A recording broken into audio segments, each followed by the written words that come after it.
என்ன குழப்பம்? வீடு, நிலம், கட்டிடம், காடு, தோப்பு வாங்க வேண்டுமா? விற்க வேண்டுமா? கவலையை விடுங்க, எங்களிடம் வாங்க. மகிழ்ச்சியா இருங்க, வேண்டியதை பெறுங்க. உங்கள் தேவை எதுவென்று எங்களுக்கு வாட்ஸ்அப் பண்ணுங்க. நிம்மதியா இருங்க.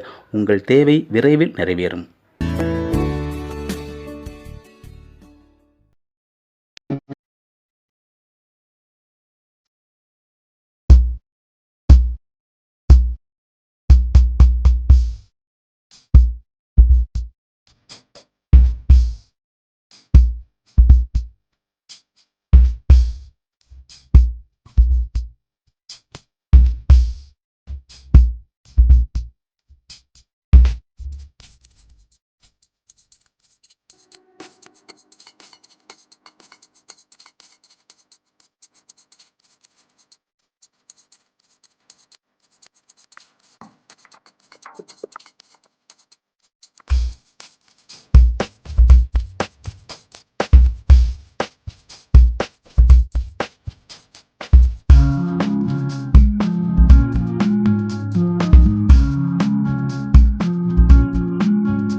வணக்கம் நண்பா. இதுபோல பயனுள்ள தகவல்களை பெற்றிட நமது சேனலை சப்ஸ்கிரைப் பண்ணி பக்கத்தில் இருக்கிற பெல் பட்டன் அழுத்தி லைக், கமெண்ட்